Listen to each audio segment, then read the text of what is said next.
Muy buenas tardes, amables televidentes de Conversación Franca por su canal, Su Mundo TV.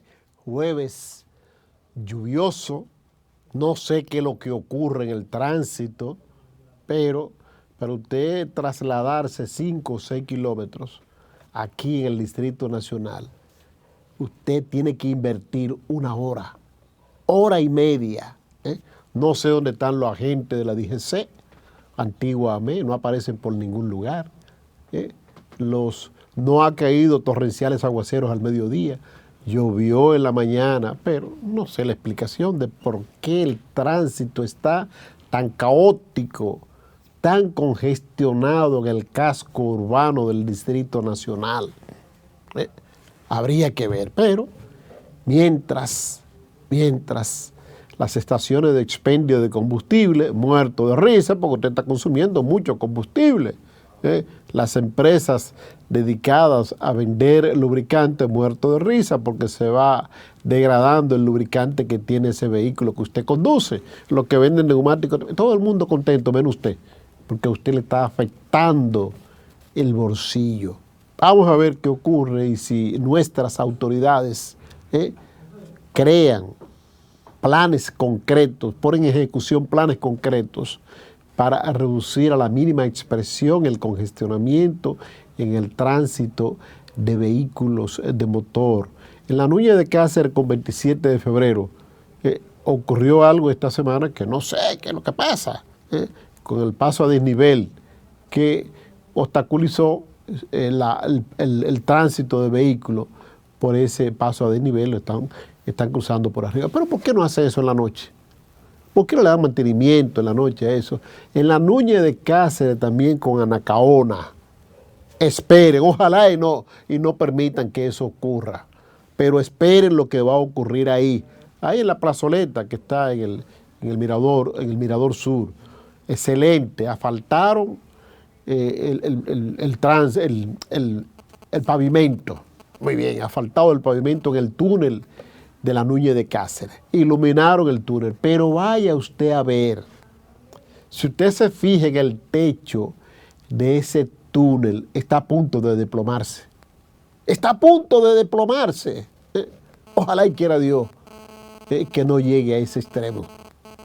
Y que las autoridades, el Ministerio de Obras Públicas y Comunicaciones, acudan cuanto antes en auxilio de ese túnel, que es una vía express para comunicar la parte sur de la capital dominicana con la parte norte, muy en especial la parte que está ubicado ahí, los alrededores de los kilómetros, Metaldón, la parte de la Anacaona hacia la Independencia, es vital. Ese túnel lo construyó el presidente Balaguer al volver al poder en el año 1986. Y el mantenimiento que se le ha dado es muy exiguo. Una turbina que había en extractora de monóxido de carbono, hace tiempo que desaparecieron, pero mucho tiempo que desaparecieron esa turbina. Parte del descuido, ahí inició el descuido, la falta de mantenimiento a este túnel. Mucho ha durado el túnel. Bueno, pero vámonos al plato fuerte del día de hoy en materia política, que es la renuncia como jefe de campaña del candidato presidencial del PLD, de Francisco Javier García, integrante del comité político del PLD, que tiene en su haber ganado 6 elecciones, ha sido el jefe de campaña de 6 elecciones, que ganó el Partido de la Liberación Dominicana, cuando existía ese poder dentro del Partido de la Liberación Dominicana. Esas 6 campañas exitosas de Francisco Javier García se veían en peligro siendo el jefe de campaña de Abel Martínez, un candidato que, aunque no lo es oficialmente, pero todos sabemos que será el candidato que va a presentar a la consideración de los electores el Partido de la Liberación Dominicana, que es Abel Martínez, pero no prende. Un candidato que no prende, un candidato que incluso en su pueblo natal, su pueblo de adopción, porque él es de Monción, provincia de Valverde Mao, pero desde muy joven se mudó a Santiago de los Caballeros y ahí es que ha tenido el éxito político obtenido. Ha sido diputado de la República, fue fiscal de Santiago de los Caballeros y ahora ha sido alcalde en 2 ocasiones de Santiago de los Caballeros. Un buen alcalde de Santiago. Creo que uno de los mejores alcaldes que ha tenido Santiago de los Caballeros. Pero ahora ya en su calidad de candidato presidencial del otrora poderoso Partido de la Liberación Dominicana, se ha guayado. No ha dado pie con bola. Porque en esa jurisdicción política a la cual él pertenece, Santiago de los Caballeros, se le han ido la mayoría de los dirigentes. Todos los dirigentes importantes del PLD en Santiago de los Caballeros se han ido, se han marchado. Los que no se han marchado, los que todavía permanecen en el PLD de Santiago de los Caballeros, como la familia Fadul, están como el disco aquel, la canción aquella de Johnny Ventura, amagar y no dar. Amagar y no dar, un pelliquito y mandarte a juir. No están en campaña, no están en campaña. Miren, ahí se fue el senador Julio César Valentín. Se fue de ahí. Se fueron los alcaldes que tenía el PLD en esta demarcación política, en la provincia, en el Gran Santiago. Los regidores del PLD ahí en la alcaldía que dirige Abel Martínez, la mayoría se han marchado. La mayoría se han ido de ahí. Entonces, sin duda alguna, o se han ido para la Fuerza del Pueblo o, en el peor de los casos, para el partido gobernante, el Revolucionario Moderno. Entonces, esa es la situación de Abel Martínez. No ha podido cohesionar el partido del cual él será el candidato presidencial. Se oficializaría al inicio del mes de octubre, cuando se realiza la asamblea de proclamación, pero el plebiscito lo ganó él de manera cómoda, Entonces, Francisco Javier, volviendo a caer, según comentario que tengo, realizado por él, dijo, bueno, yo no voy a regar mi faja. Yo tengo la faja de campeón, como el jefe de campaña más exitoso que ha tenido la historia política contemporánea de la República Dominicana. Entonces, no voy a poner esa faja en riesgo, me marcho de ahí. Pero todo inició, según informaciones de primera mano que tenemos, por la ambivalencia del candidato presidencial Abel Martínez y por la desconfianza de Abel Martínez hacia su jefe de campaña. Y lo deja entrever ahí Francisco Javier en la correspondencia, que la vamos a buscar para leer un par de párrafos, en la correspondencia que dirigió declinando de esa delicada función de ser jefe de campaña. Dice Francisco Javier que el jefe de campaña de determinado candidato a un puesto político tiene que tener la confianza del candidato. Lo que deja entrever que Abel Martínez no le tenía confianza a él. Al no tenerle confianza, creó una figura nunca vista en la historia de la conducción de las campañas electorales. Creó el director ejecutivo de la campaña, que es nada más y nada menos que el arquitecto Andrés Navarro, que tampoco goza de la confianza de Abel Martínez.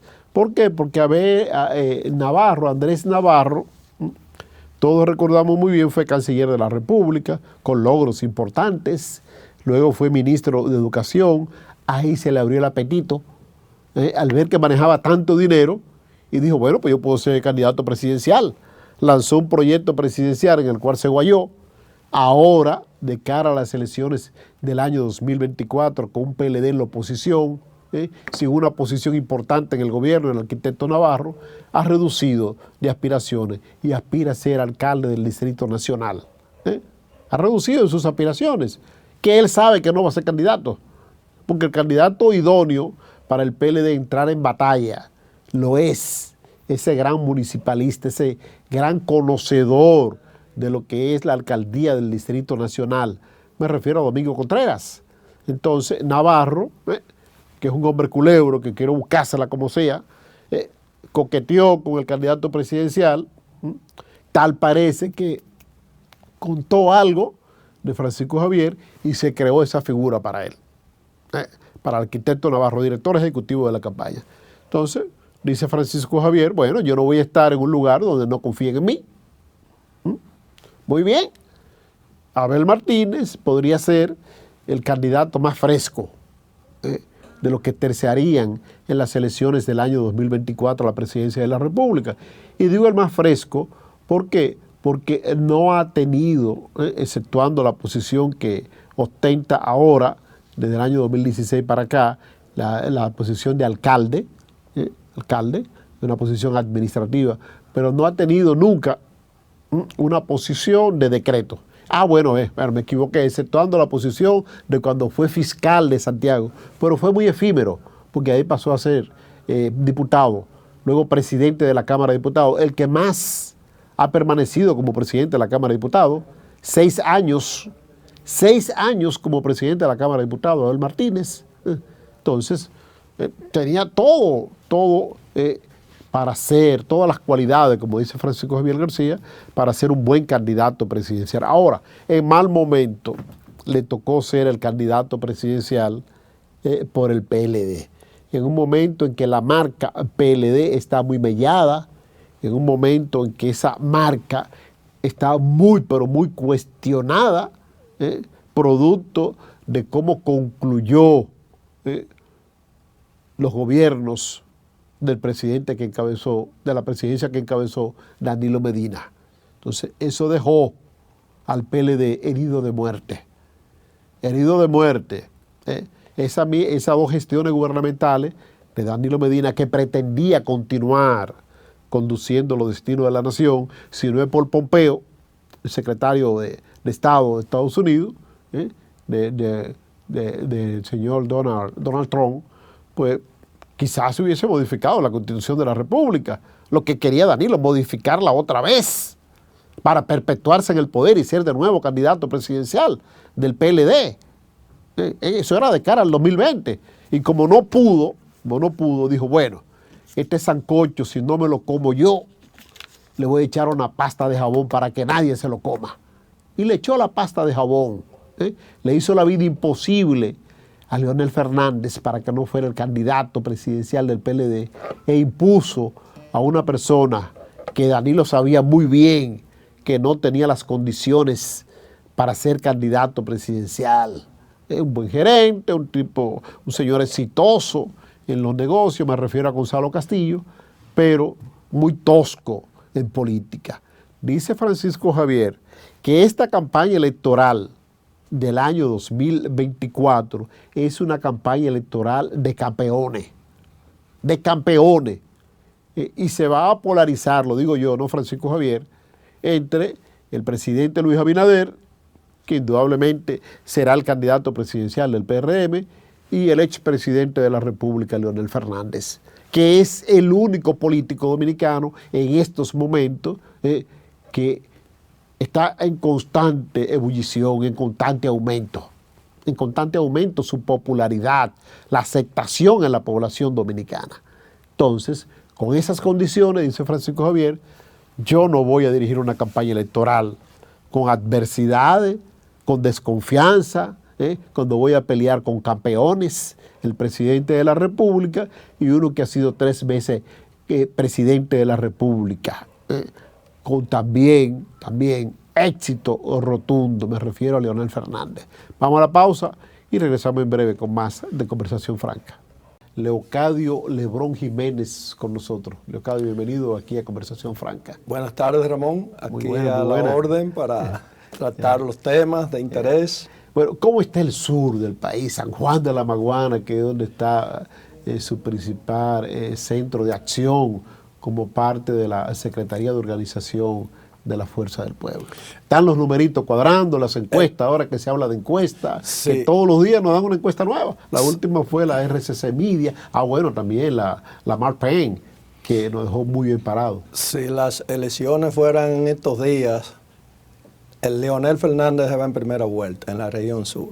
porque la mayoría de las provincias de la región sur, San Juan, San Cristóbal, que tiene 447,000 electores, Barahona, Independencia, Liapiña, prácticamente en la mayoría de las provincias ya se ha alcanzado la meta de los 2 millones. Y seguimos trabajando de día, de noche, de lunes a domingo, conquistando nuevos miembros para el partido.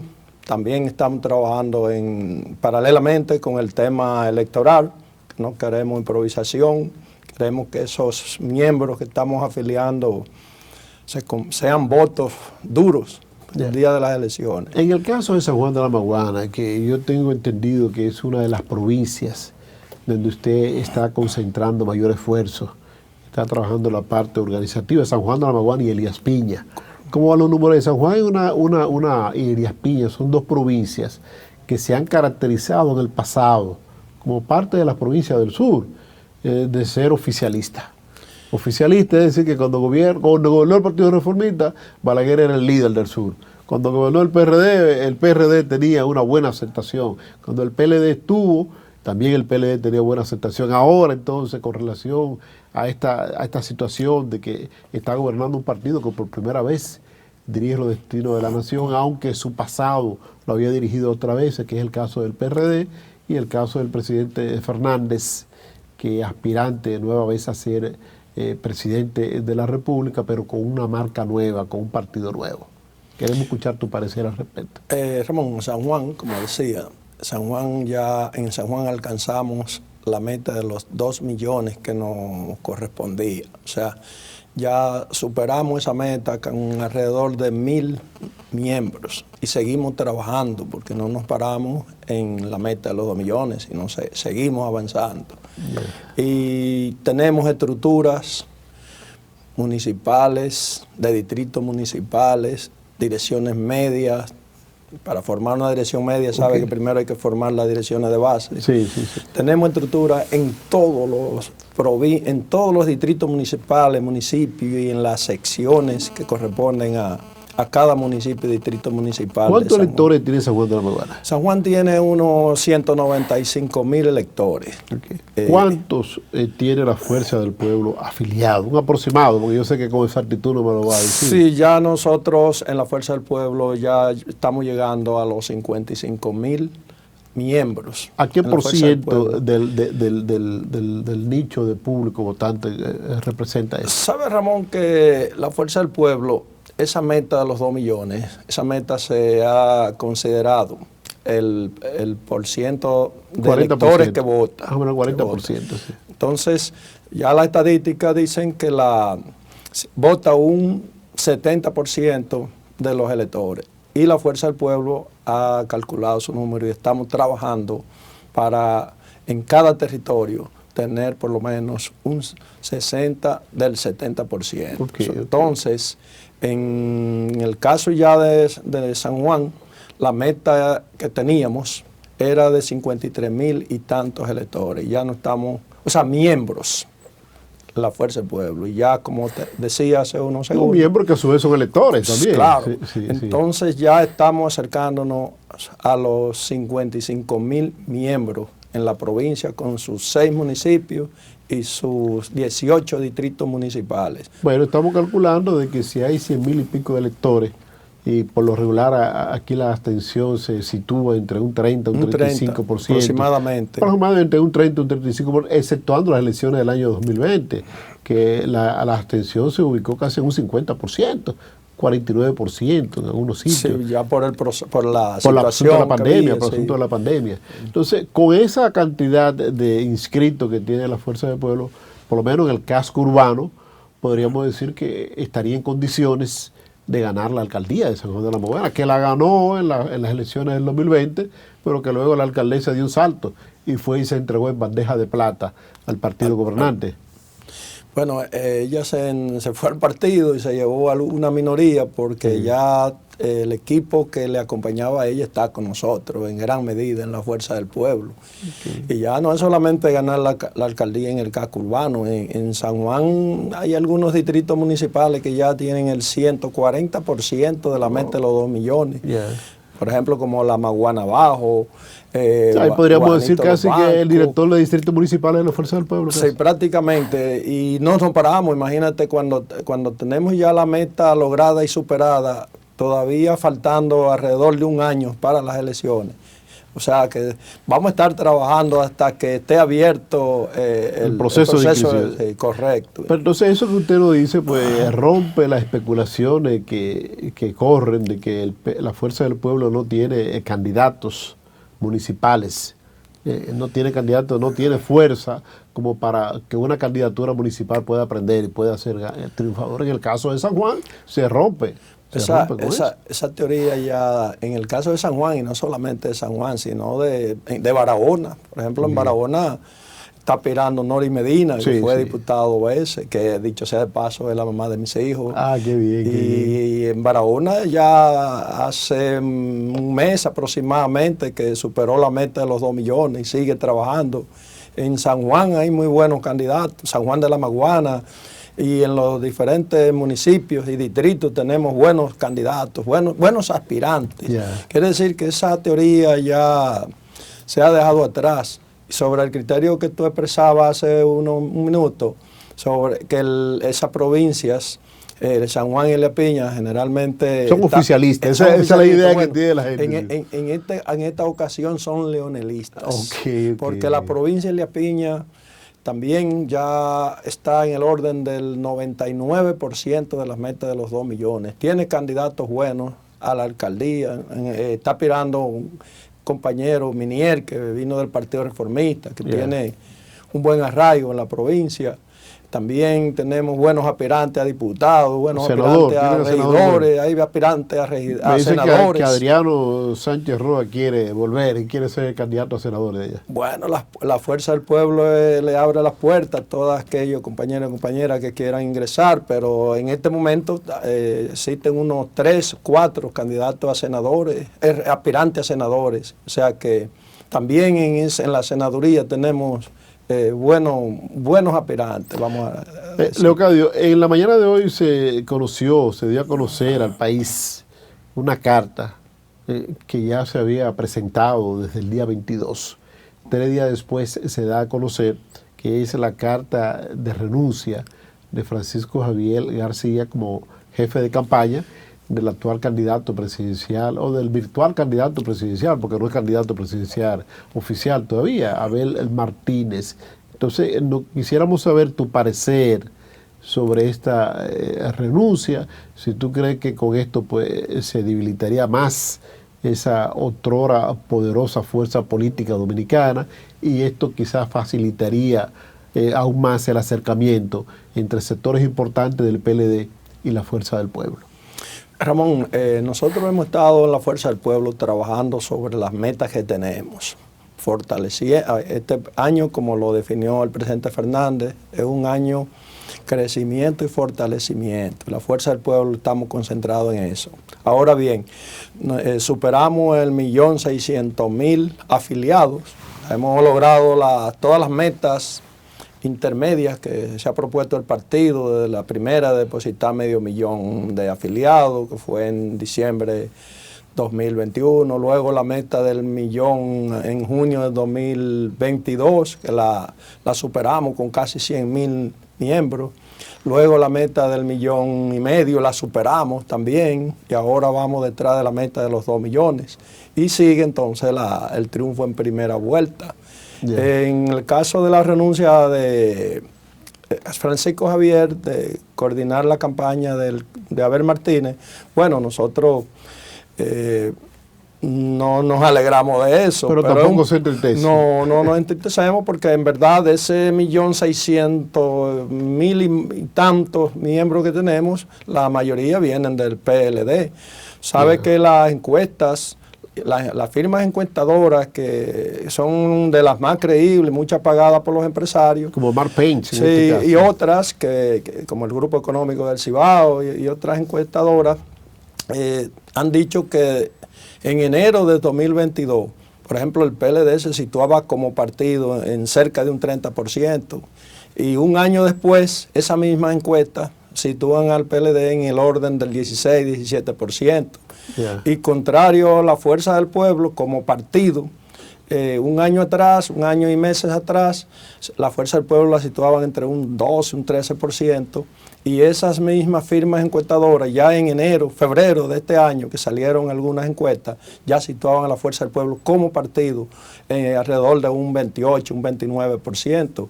Y si es de nuestro líder, Leonel Fernández, y virtual candidato, hace un año, presidente Fernández, esas mismas encuestadoras lo situaban en un 17, un 18%, y ahora mismo esas mismas firmas lo sitúan en un empate técnico con Luis Abinader y el PRM. O sea, eso es, o sea, que la Fuerza del Pueblo ha ido en constante crecimiento y los números están ahí.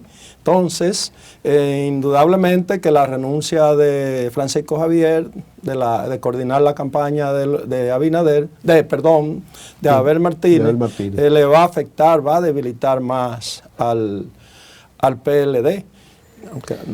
¿Estaría usted de acuerdo con una, bueno, yo sé que es una decisión ya de las altas instancias del partido y tiene que hacer, pero con una virtual alianza municipal como forma de allanar la alianza ya congresual y presidencial en mayo del próximo año 2024 con el Partido de la Liberación Dominicana? Bueno, Ramón, la dirección política de nuestro partido...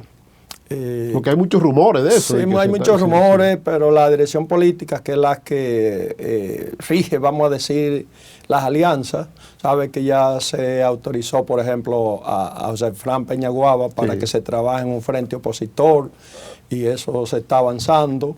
Es probable que se vengan las alianzas, pero en este momento, como decía al principio, nosotros como Fuerza del Pueblo lo que estamos es buscando nuevos miembros. Ya no solamente son del PLD, ya a nosotros nos acercan todos los días dirigentes del mismo PRM y del de partido otros gobernante. partidos.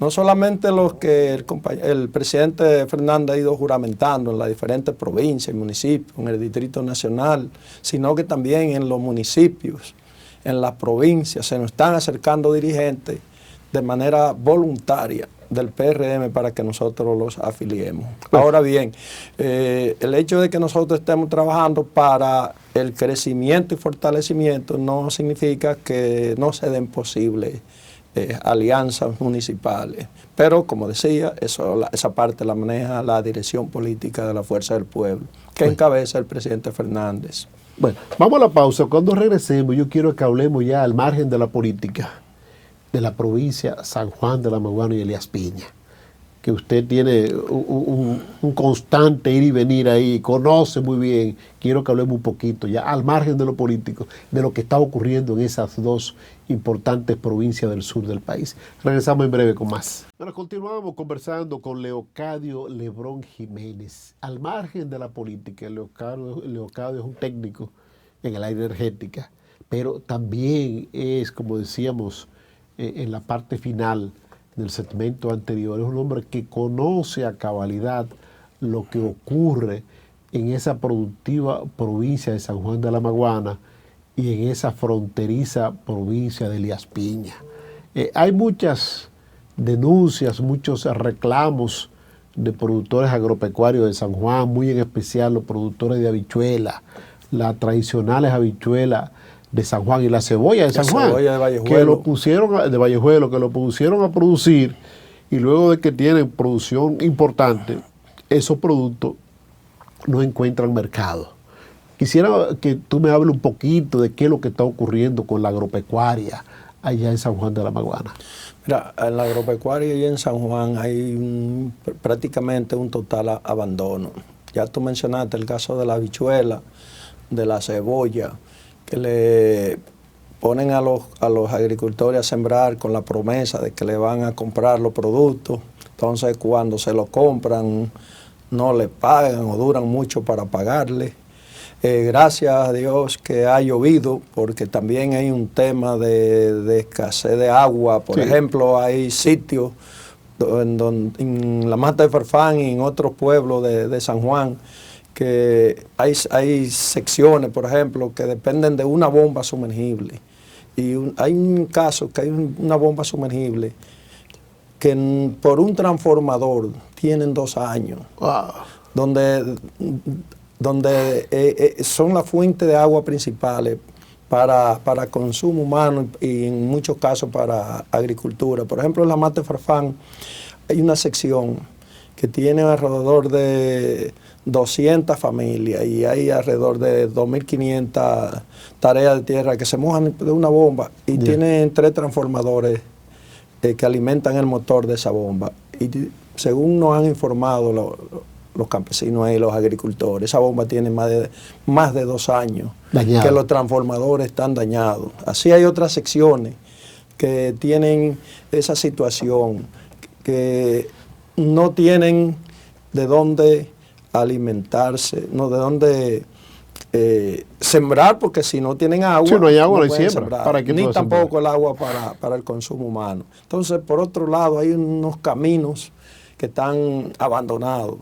Tenemos, por ejemplo, en algunos otros casos, un canal que yo recuerdo desde jovencito en mi pueblo, que siempre había una retroexcavadora limpiando todas, como le dicen en el campo, las veras de ese canal, para que el agua pudiera fluir.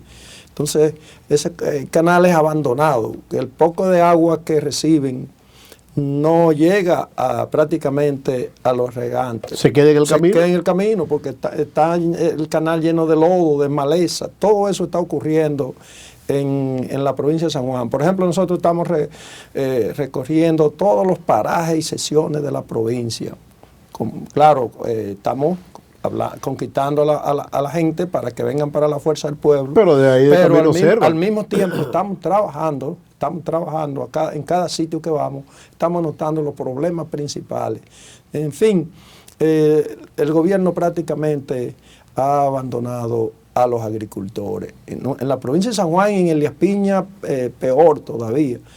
Por ejemplo, nosotros hemos visitado en Elías Piña, pueblos que están ahí mismo en la frontera, que un camino que no hay forma, que prácticamente no se puede llegar en vehículo.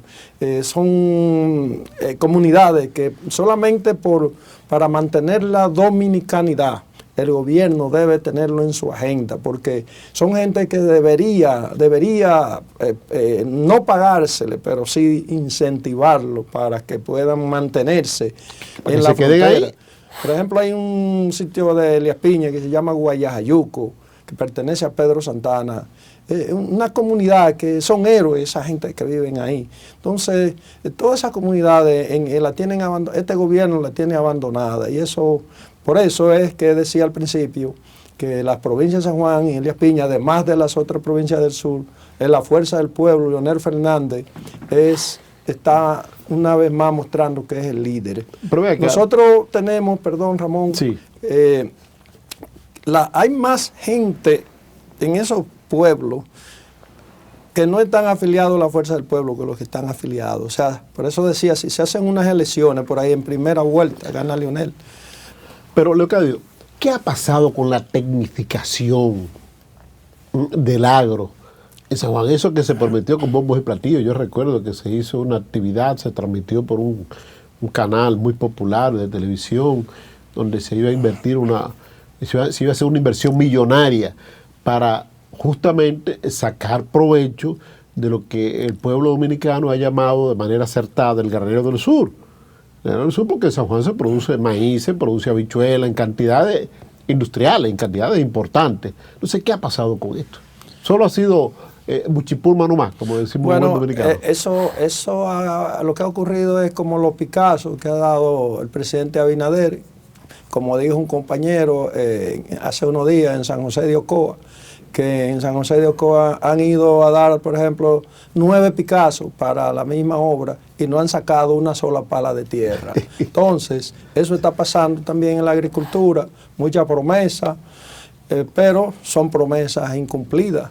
Entonces la gente lo que está es prácticamente con sus propios recursos tratando de producir, pero San Juan, después del Valle de la Vega Real, Cibao Central, San Juan es el otro valle de mayor producción del país, pero en verdad el gobierno no se siente la mano solidaria del gobierno en la zona, o sea que es con su propio recurso que el agricultor está produciendo en San Juan de la Maguana. Bueno, yo no quiero desaprovechar la oportunidad que nos da de conversar contigo, que como decíamos en el preámbulo, eres también un conocedor del sistema eléctrico nacional interconectado. Bueno, trabajaste para las empresas, para el holding eléctrico de la República Dominicana, en las gestiones de gobierno del Partido de la Liberación Dominicana, el viejo partido. Nos gustaría escuchar tu parecer sobre la política energética de este gobierno, que en principio pues quiso restarle mérito a lo que fue un proyecto que usted tuvo vinculado a Punta Catalina. Sin embargo, ahora vemos que sin Punta Catalina el país prácticamente se apaga.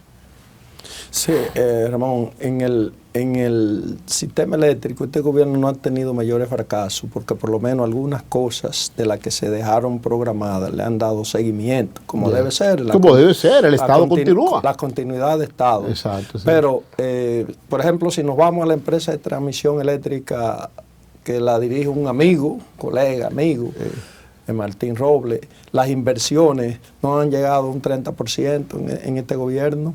Si nos vamos a la distribución, las pérdidas que cuando recibió el PRM Luis Abinader el gobierno, en agosto de 2020, las pérdidas promedio de la distribuidora rondaban eran del orden del 28%.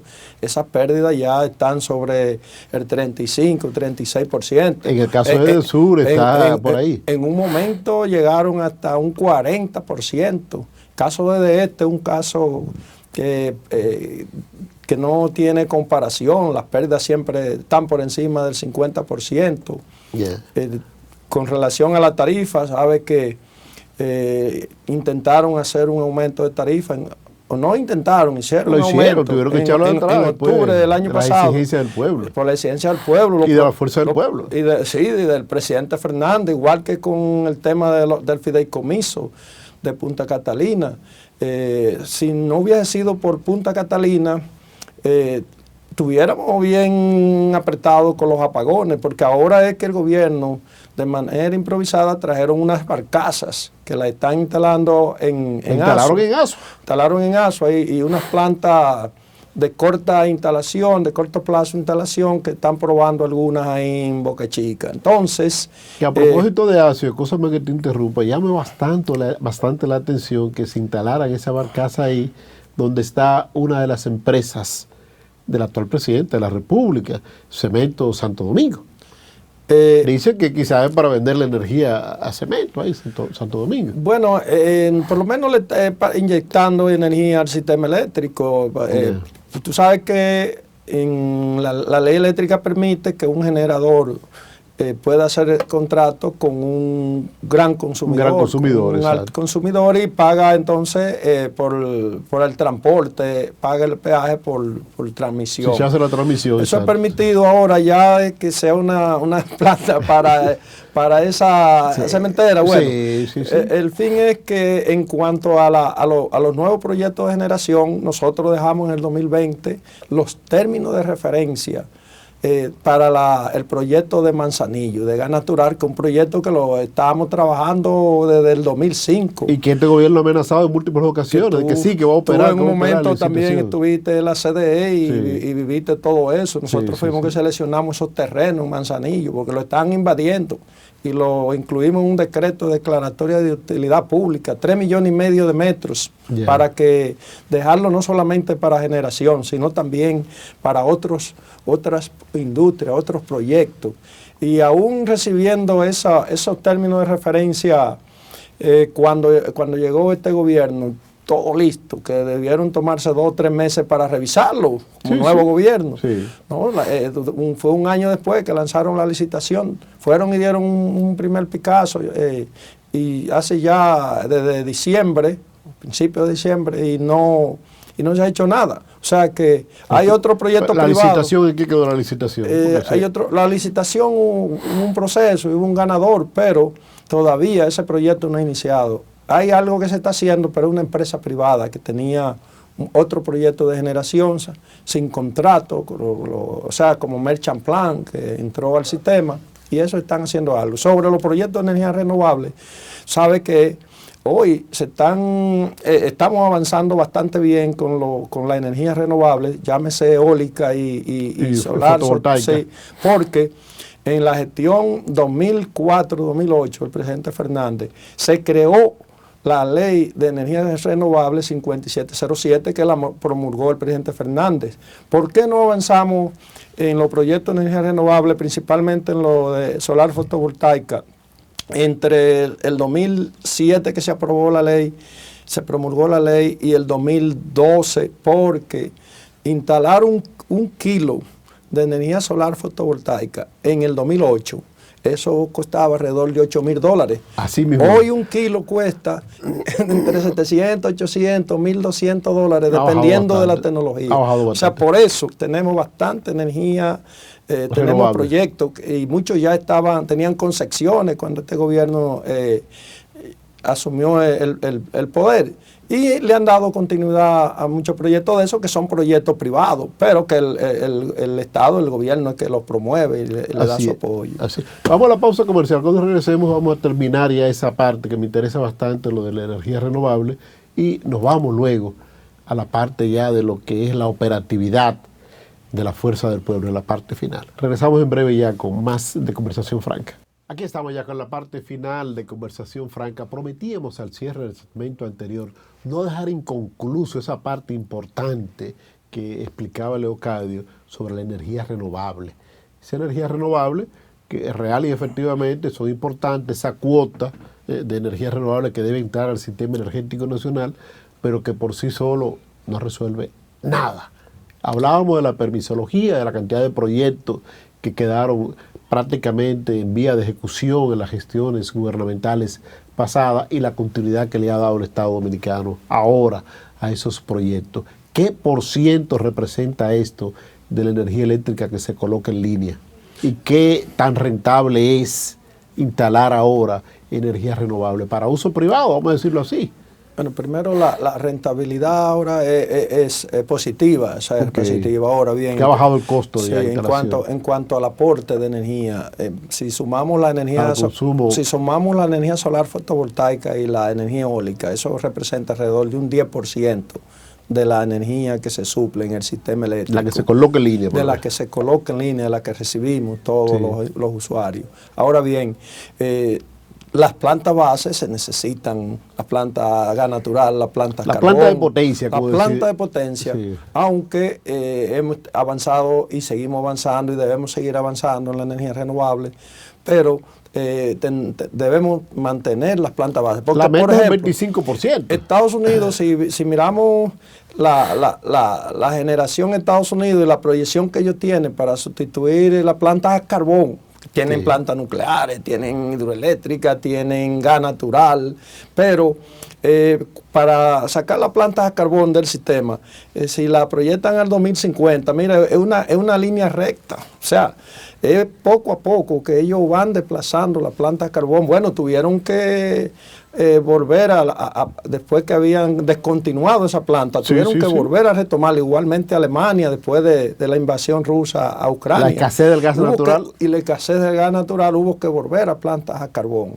Ahora, nosotros que somos dependientes de los combustibles, el agua que tenemos es limitada, porque por ejemplo tenemos... Se pierde, la gran parte del agua se pierde. Tenemos alrededor de 650 megavatios instalados en hidroeléctrica. Ahora, de esos 650, Ramón, cuando nos vamos a un año de mucha lluvia, eso lo que representa es unos 200 megas. Y ahora con la sequía que tenemos, de los 650, en verdad en promedio lo que utilizamos son 100, 150 megas. O sea, por el tema del uso del agua, que primero es el consumo humano, primer orden, segundo es el sistema agropecuaria y el tercero es energía eléctrica. Quiere decir que todavía nosotros tendremos por mucho tiempo que depender de las plantas térmicas, de las plantas a carbón, gas natural y otras. Bueno, por suerte se ha dado un equilibrio entre la producción de energía eléctrica de combustibles fósiles, lo de la gasoil y otros combustibles se ha reducido de manera significativa con el incremento de energía carbón y de energía gas natural. El caso del grupo AES, que yo diría que son los campeones aquí en energía eléctrica generada con gas natural. Sí, ya en la generación, la energía producida de gas natural representa entre el 40 y el 41%. Que es muy bueno, muy bueno. Excelente. Sí. Entonces, el carbón todavía representa un 35, un 36, y el resto entonces son las energías renovables, incluyendo la hidro y algunas plantas. Combustibles fósiles. Y, algunas plantas que ya son mínimas de fuel oil número 6, que ya el gasoil prácticamente ha salido del sistema. Que son las que entran justamente cuando se da el mantenimiento a las plantas.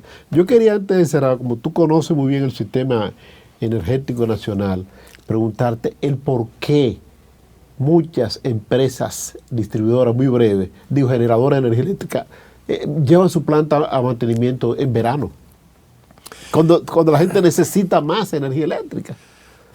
Bueno, Ramón, lo que pasa es que tenemos ya muchas plantas en el sistema y se programan los mantenimientos para que no coincidan. A veces esas fechas para dar los mantenimientos se mueven porque sale por la salida inesperada de alguna de las plantas, y a veces también porque el mismo Estado en alguna fecha dice no me saque esa planta ahora. Todo eso se da, pero los programas de mantenimiento, eso tiene que hacerse, sea como sea, para garantizar la Gracias a Leocadio Lebrón, miembro integrante de la Dirección Central de la Fuerza del Pueblo, un técnico calificado en el área energética de la República Dominicana. Gracias por haber estado con nosotros y les deseamos éxito. Gracias, Ramón. A ustedes, continuamos mañana con otra entrega de Conversación Franca. Su Mundo TV.